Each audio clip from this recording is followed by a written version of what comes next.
Hello everyone, welcome to class. I hope you all are good and fine. Today we are discuss about a HP TET non-medical previous year paper psychology section जो कि 2017 में हुआ था। बात करें आज के पेपर के बारे में तो ध्यान से समझिएगा कि इसमें क्या बोला गया है। तो 2017 के पेपर की बात करें तो अगर साइकोलॉजी सेक्शन की बात करें तो इससे पहले हमने 2012, 13, 14, 15 में पेपर नहीं हुआ था, 2016 में 2 पेपर हुए थे। तो ऐसे करके हमने 4 to 5 पेपर डिस्कस कर चुके हैं। 30 क्वेश्चन है, उनके ऑप्शंस को भी हमने डिटेल में डिस्कस किया था, जिससे कि अगर आपने अपनी अभी तक सारी वीडियोस देखी हैं तो डेफिनेटली आप आज के क्लास के कुछ क्वेश्चन डायरेक्टली सही कर पाओगे। और मैं आपको बताऊंगी कि कौन सा पेपर प्रीवियस ईयर क्वेश्चन पहले आ चुका है, क्या चीज है, राइट। तो चलिए बात करते हैं। क्लास स्टार्ट करने से पहले अगर आपने हमारे चैनल को अब तक सब्सक्राइब नहीं किया है तो सब्सक्राइब कीजिएगा, साथ साथ बेल आइकन दबा दीजिएगा ताकि कोई भी वीडियो की नोटिफिकेशन मिस ना हो और आप तक सारा कंटेंट पहुंच सके। सो चलिए बात करते हैं आज के लेक्चर के बारे में, राइट। सो चलिए, राइट। सो बात करते हैं first question, formula of calculating intelligence. Intelligence question, IQ का फॉर्मूला क्या है। तो आईक्यू से काफी क्वेश्चन पूछे जाते हैं। आईक्यू क्या होता है, ये इंटेलिजेंस से क्वेश्चन, हमारा फर्स्ट क्वेश्चन इंटेलिजेंस से ही आया है, तो समझिएगा ध्यान से। आईक्यू आता है mental age upon chronological age into 100। आपको कई बार कैलकुलेट करने को आता है कितनी मेंटल एज दी है, क्रोनिकल एज दी है, बताइए इसका आईक्यू कितना रहता है। तो इसके बेसिस पे आप इजीली कैलकुलेट कर सकते हैं, राइट। और नॉर्मल एवरेज, ये क्वेश्चन आपको रिप्लाई करना है, आईक्यू नॉर्मल एवरेज पर्सन का कितना होता है, अप्रोक्स बता दीजिएगा क्योंकि रेंज वेरी करती है हर जगह, right. Now next question, according to पियाजे। पियाजे से क्वेश्चन आए ऐसा कभी हो ही नहीं सकता। ईगोसेंट्रिक, ईगोसेंट्रिक होता है कि सिचुएशन के मुताबिक चीजों को करता है। ईगो, मैं सोचती थी पहले ईगो मतलब कोई अपने में रहता है, नहीं, ईगो का एग्जैक्ट मतलब ये नहीं होता। ईगो का मतलब होता है फाइंड आउट द प्रॉब्लम, कि प्रॉब्लम क्या है, कैसे सॉल्व होगी, क्या होगा, ये चीज उसमें बात की गई है। तो ego, child is the centre of the world and everything revolve around the him. याद रखिएगा, बच्चा हमेशा सेंटर में रहेगा। टीचर को चाहे एक्स्ट्रा काम करना पड़े बट टीचर काम करेगा, राइट। बच्चे के फायदे के बारे में ही सोचा जाएगा, इसलिए option B is the right answer. Now going to next question, admission of a child to a particular class is based upon. Admission दी जाती है, पहले देखो स्कूल में एडमिशन हुई, 2 साल के बच्चे को लेके थोड़ी ना जाएंगे, राइट। तो एडमिशन के लिए एक एज अप्रोप्रिएट होती है, तो एज के अकॉर्डिंग ही कि इतने साल का बच्चा, अब तो स्पेसिफिक कर दिया, पहले होता था कि हाँ बच्चा इंटेलिजेंट है हमारा, एडमिशन करवा दो, जिसकी वजह से ठीक है, कुछ बच्चे तो इंटेलिजेंट तो सबके बच्चे हैं, ठीक है। सो अब पूछा जाता है कि क्या है। सो याद रखिएगा, एज का पर्टिकुलर एस्टेब्लिश की तरह इस एज का बच्चा ही इस क्लास में पहुंचेगा और नहीं, चाहे इंटेलिजेंट है चाहे कुछ भी है, फिर भी 2 क्लासेस साथ में नहीं होगी। तो ये आता है एज ऑफ चाइल्ड, राइट। और ये आरटीई के अंदर आता है, ठीक है, जिसमें कि सबको एजुकेशन का राइट है, जो 2019 में लॉन्च हुआ था, मतलब बोला गया था और लॉन्च प्रॉपर तरीके से एस्टेब्लिश 2010 में हुआ था, राइट। जिसमें 6 से 14 साल के बच्चों को एडमिशन, मतलब फ्री ऑफ कंपल्सरी एजुकेशन दी जाएगी। पेरेंट्स को चाहिए और जो नहीं करेगा पेरेंट्स इस चीज को, उनको सजा मिलेगी, ये चीज आती है, right. Now next question, concrete operational stage, cognitive development. Cognitive development यानी पियाजे आ गए हैं, तो इनकी 4 स्टेजेस इन्होंने बोला था। सेंसरी स्टेज 0 से 2, senses are the teacher, object permanence यहाँ पे होती है, मोटर एक्टिविटीज मतलब बॉडी की मूवमेंट सबसे ज्यादा होती है, प्री ऑपरेशनल 2 से 7 साल का बच्चा, development of a language memory, imagination, अभी तक उसने सेरिएशन, कंजर्वेशन, ये सारी चीजें नहीं सीखी हैं। अब आता है कंक्रीट ऑपरेशन। कंक्रीट ऑपरेशन में 7 से 11 हमसे यही पूछा गया है। इसमें वो कंजर्वेशन, सेरिएशन, ये सारी चीजें सीख चुका है, बट अभी तक उसमें प्री लॉजिकल डेवलप हुआ है, लॉजिकल नहीं डेवलप हुआ है, और उसमें हाइपोथेटिक डिडक्टिव भी नहीं डेवलप हुआ है। वो फॉर्मल में सारी चीजें आएंगी, एब्स्ट्रैक्ट थिंकिंग, ये सारी चीजें फॉर्मल ऑपरेशन में आ जाएंगी, ये आपको ध्यान में रखना है, राइट। सो ये आ गया, option C is the right, 7 to 11 year. Now going to next question.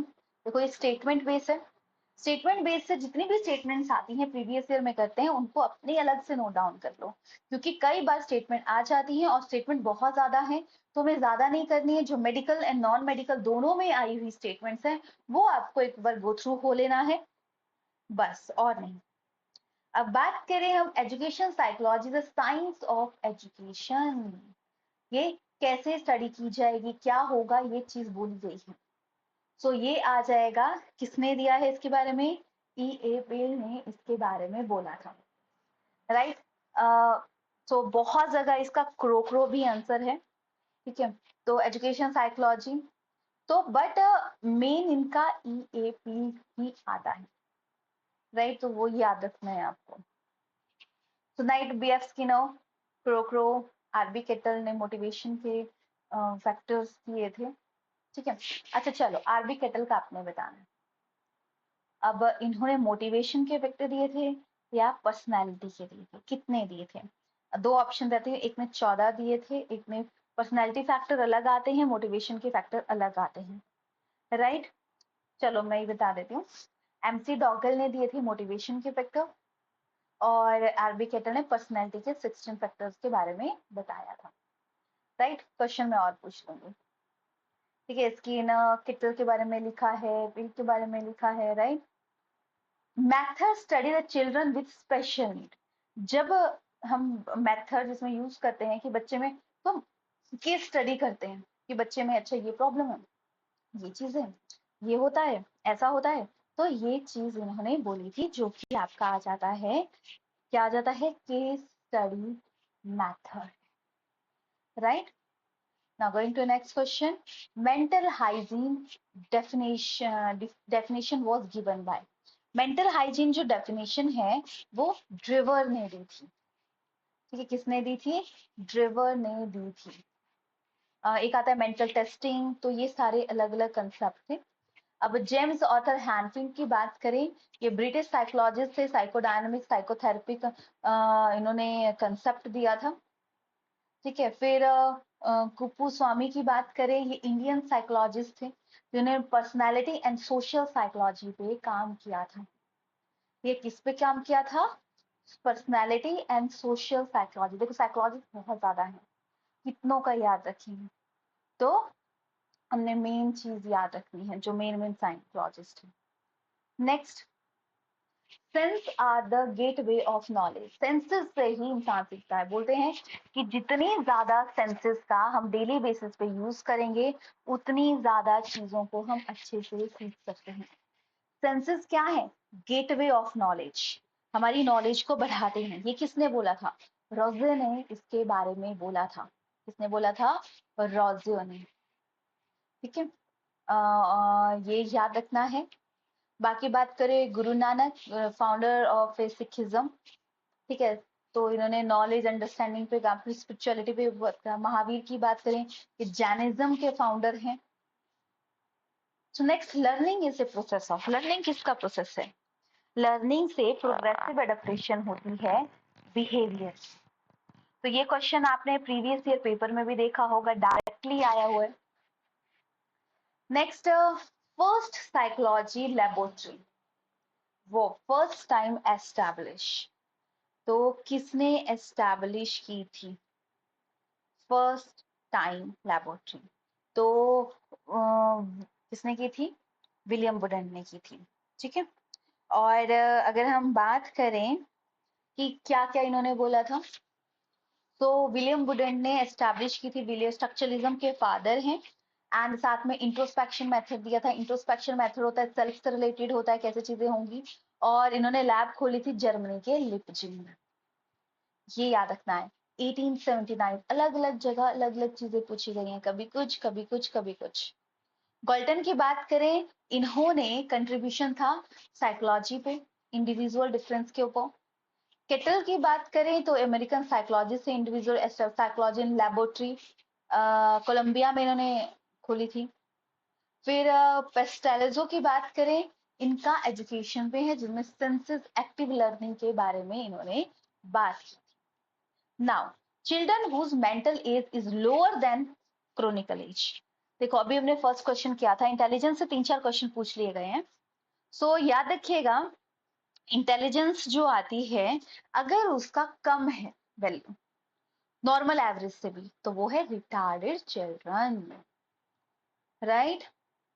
Now next, not being able to recognise the word, word को ही वो समझ नहीं पा रहा है कि क्या है, ठीक है। तो in which kind of learning disability, तो वर्ड को वो नहीं कर पा रहा है। रीडिंग एंड राइटिंग डिसऑर्डर दोनों आ जाता है, तो ये डिसलेक्सिया के अंदर आता है। देखो ग्राफिया क्या आ जाता है, ग्राफ रिलेटेड चीजें जो रिटर्न में है। कैलकुलिया मैथ्स रिलेटेड है। तो जनरल पूछे है कि वो रिकॉग्नाइज नहीं कर पा रहे हैं, तो इसमें सही आंसर इसका डिस क्या आ जाएगा, डिसलेक्सिया आ जाएगा। तो आपने ये सही कर देना है, क्या आ गया, dyslexia. Now next question, according to Freud aggressive behaviour, तो एग्रेसिव बिहेवियर किस, aggressive behaviour is related to, ठीक है, अग्रेसिव बिहेवियर किसका कॉज है अगर ये पूछा जाता तो वो आ जाता, मतलब किसके अंदर आता है, तो death instinct. But aggressive behaviour related किससे है, तो फ्रस्ट्रेशन से ये रिलेटेड है। इसीलिए हमारा यहाँ पे ऑप्शन ए करेक्ट बन जाता है। ये क्वेश्चन दो तरीकों से पूछा जाता है कि किसके अंडर आता है और किससे रिलेटेड है, तो दोनों में कंफ्यूज मत होना, सही तरीके से सही करना। Who is the founder of A playway method, तो प्लेवे मेथड की बात करें तो ये फ्रोबल ने दिया था, ठीक है, याद रखिएगा किसने दिया था, फ्रोबल मेथड। प्लेवे में फाउंडर ऑफ फ्रोबल है। मॉन्टेंसरी ने किंडरगार्टन बोला था, जॉन डीवी ने प्रोग्रेसिव एजुकेशन के बारे में बोला था कि क्या इसके अंदर आता है, ठीक है। तो याद रखिएगा, ये बार बार पूछा जाता है कि किसने दिया था, क्या था, तो ये आपको याद रखना है, ठीक है।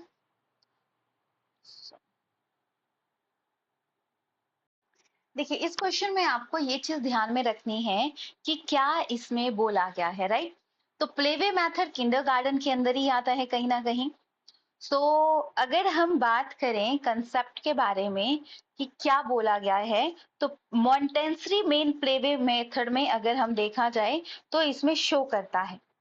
बट आपको एक चीज ध्यान में रखनी है कि इसमें क्या बात की गई है, राइट। और अगर बात करें इसके बारे में, सबसे पहले हेनरी कैटवेल कुक ने बात की थी, पर फेमस फ्रोबल हुए थे।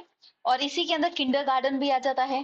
फ्रोबल ऑप्शन में नहीं होगा तो प्लेवे मेथड को प्रॉपर जो एस्टैब्लिश किया था, मतलब जैसे कि ये है फाउंडर, पर एस्टैब्लिशमेंट की बात आएगी आएगी तो मॉन्टेंसरी इसमें सही आ जाएंगे। जॉन डेवी की बात करें तो इन्होंने प्रोग्रेसिव एजुकेशन के बारे में बात की है, राइट। तो ये चीज आपको ध्यान में रखनी है। Now next, most essential component of experiment, तो एक्सपेरिमेंट के लिए मोस्ट इंपॉर्टेंट कंपोनेंट यही है कि जो आपका आता है, क्या बोलते हैं, एक्सपेरिमेंट, वो पर्टिकुलर एक तरीके से होता है, ऐसे ही नहीं होता। यानी ये कंट्रोल्ड कंडीशन में किया जाता है, ऐसे नहीं किया जाता। Now next question, infancy is the idle period of a learning, तो इन्फेंसी आइडल पीरियड है, ये बात वेलेंटाइन ने की थी। तो स्टैनले हॉल ने स्ट्रेसन स्टॉर्म की बात की थी, याद रखिएगा, राइट। और अगर हम बात करें स्टैंग की, तो स्टैंग एजुकेशन थ्योरिस्ट थे, ठीक है। सो ये याद रखना है आपको। Next, child academic achievement is less than 70, child की अगर जो है 70 है, तो यानी उसे हम क्या बोलेंगे? तो उसके बैकवर्ड चाइल्ड हम बोलेंगे, right? Now next, highest order need include. Maslow ने मतलब सेटअप दिया था, तो उसमें फिजियोलॉजिकल नीड आता है सबसे, फूड, वाटर, वार्मथ, रेस्ट। फिर सेफ्टी नीड आता है, सिक्योरिटी, सेफ्टी। फिर आता है साइकोलॉजिकल नीड, जिसमें कि लव नीड आता है, फिर एस्टीम नीड आता है, और देन सेल्फ फुलफिलनेस आती है।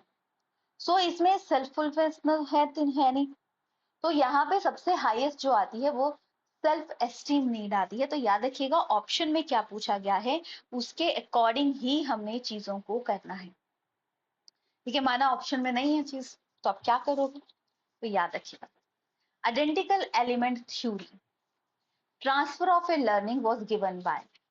तो आइडेंटिकल एलिमेंट थ्योरी जो दी थी वो थॉर्नडाइक ने दी थी। ट्रायल एंड एरर मेथड दिया, right? Now next question, Kohs block design test. ये एक इंडिविजुअल परफॉर्मेंस टेस्ट है, जिसमें कि बच्चे का सब चीजों को चेक किया जाता है कि क्या है क्या नहीं है, उसके बारे में चीजें देखी जाती हैं। तो ये आपको याद रखना है, तो इसलिए ऑप्शन बी यहाँ पे करेक्ट बन जाता है। Now going to next question, latent learning. Latent learning की बात करें, लेटेंट का मतलब होता है हिडन। टॉलमैन ने इसके बारे में बात की थी कि क्या आता है, तो याद रखिएगा टॉलमैन ने इसके बारे में बात की थी, तो इसमें क्या बोला गया है वो चीज आपको ध्यान में रखनी है कि बच्चा हिडन, जैसे कि बच्चे को सिखा नहीं रहे, बच्चा ऑटोमेटिकली चीजों को देख देख के सीख रहा है, तो जब देख देख के वो चीजों को सीख रहा है तो वो लेटेंट लर्निंग के अंदर आता है।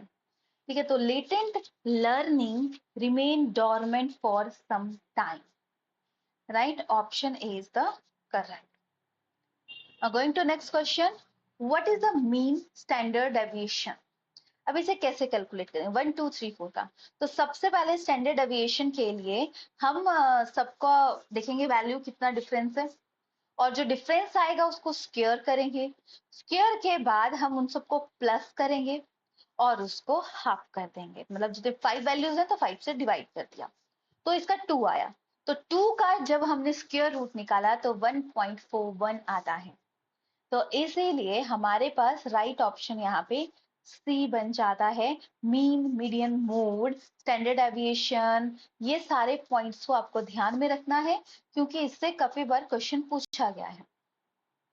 Now next question, anything that elicit a response with prior learning.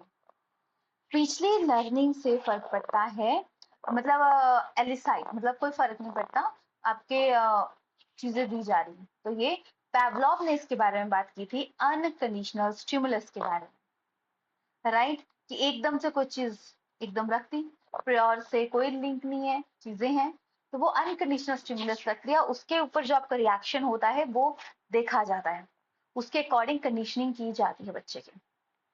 Now next question, motive is, motive क्या है? मोटिव आ जाता है, एक डिजायर है चीजों को करने का, कि हाँ ये चीज करनी है, ये है वो है, तो ये एक टाइप का डिजायर के अंदर हम कंसीडर करते हैं।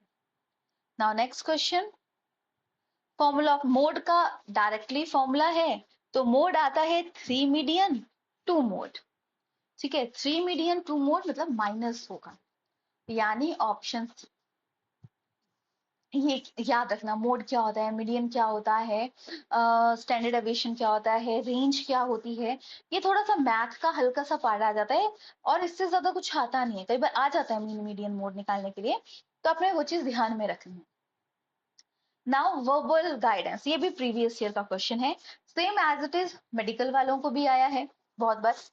तो वर्बल गाइडेंस मतलब बोल के की हुई गाइडेंस सबसे कम इफेक्टिव होती है। देखो, जिसमें आपको प्रैक्टिस करनी होती है, प्रैक्टिस से ही जो चीज अच्छी होगी, उसमें वर्बल गाइडेंस काम नहीं करेगी, जो कि स्किल्स आता है, स्किल विदाउट प्रैक्टिस नहीं होती। Next, backward children poses. Backward children क्या होते हैं? जो कि उनको ना एजुकेशन नहीं मिल रही है उनकी अकॉर्डिंग, ठीक है, उन्हें हम बैकवर्ड, उन्हें थोड़े से काम के लिए बहुत एफर्ट करने पड़ते हैं, वो आ जाता है backward children, education attain below their own ability. उनकी एबिलिटी से कम उन्हें मिल रही है। पीयर तो आगे दोस्त, दोस्त तो उस एरिया के भी तो हो सकते हैं, राइट? तो दोस्त इसलिए इसका राइट आंसर नहीं बन पाएगा। Now next question, standard progressive matrix जैसे Raven is use to measure, क्या मेजर किया जाएगा? ये नॉन वर्बल इंटेलिजेंस इसमें चेक की जाती है। मतलब नॉन वर्बल, वर्बल होता है बोल के की गई, नॉन वर्बल मतलब बोल के ना की गई। Next, which of the following sequence of a motivation cycle? देखो कोई भी काम हम तब करते हैं जब हमें नीड जागती है। नीड जागेगी जब हमें कमी होगी, कमी होगी नीड जागेगी, हम फिर उसके अकॉर्डिंग एक्ट करने लगते हैं कि क्या है क्या नहीं है, उसके अकॉर्डिंग ही चीजें करते हैं। तो नीड ड्राइव, फिर चीजों को मिलते हैं इंसेंटिव। याद रखिएगा जो भी आप लाइफ में अचीव करना चाहते हैं वो रोज बोलो मुझे ये करना है, कैसे करूं मैं, कैसे टाइम निकालूं, क्या कर सकती हूँ, क्या इसके लिए पॉसिबल स्ट्रैटेजी है। जब वो सोचोगे तो ऑटोमेटिकली देखना 2-4 दिन कुछ नहीं होगा, नेक्स्ट से अच्छा इस टाइम टाइम बच रहा है, इस टाइम टाइम निकाल सकते हैं, इस टाइम ये कर सकते हैं, ऐसे आपको हिंट मिलेगा और आप चीजों को अचीव कर लोगे, right? Now going to next question, CCE. CCE होता है कंटिन्यूअस कॉम्प्रिहेंसिव इवेल्युएशन, राइट? तो ऑप्शन डी, तो कंटिन्यूअस कि आपकी वैल्यूएशन कंटिन्यू हो रही है। देखो दूसरों को तो हम जज कर लेते हैं, मेजर करते हैं, वैल्यूएट कर लेते हैं, बट खुद को नहीं करते। खुद को देखो आज क्या किया पूरे दिन में, क्या कुछ सीखा, क्या आज का टारगेट कंप्लीट किया या नहीं किया। सोचो डेली बेसिस पे, सोचोगे चीजें होंगी, नहीं सोचोगे तो चीजें नहीं होंगी, ठीक है? तो याद रखिएगा ये सीसीई का कंसेप्ट है। तो यहाँ पे आपने देखा personality, right, guidance, statics, motivation, intelligence, Pavlov की थ्योरी, स्किनर की थ्योरी, इन सब से क्वेश्चन आया है। तो यही चीजें आपको पढ़नी है अच्छे से कि क्या बोला गया है, क्या है इसके अंदर, क्या चीजें हैं, और उससे आप अच्छा स्कोर कर सकते हैं। तो ये तो था ओवरऑल आज की क्लास के बारे में। बाकी किसी को भी इससे रिगार्डिंग कोई डाउट होगा तो पूछ सकते हैं, डेफिनेटली आपके डाउट्स को क्लियर किया जाएगा। और किसी को क्लासेस ज्वाइन करनी हो, पर्टिकुलर सब्जेक्ट की करनी हो, सिर्फ किसी को नोट्स चाहिए तो वो भी हमारे साथ ज्वाइन कर सकते हैं। डेफिनेटली हर चीज आपको प्रोवाइडेड होगी। तो मिलते हैं नेक्स्ट क्लास में। Take care yourself, stay healthy, stay blessed.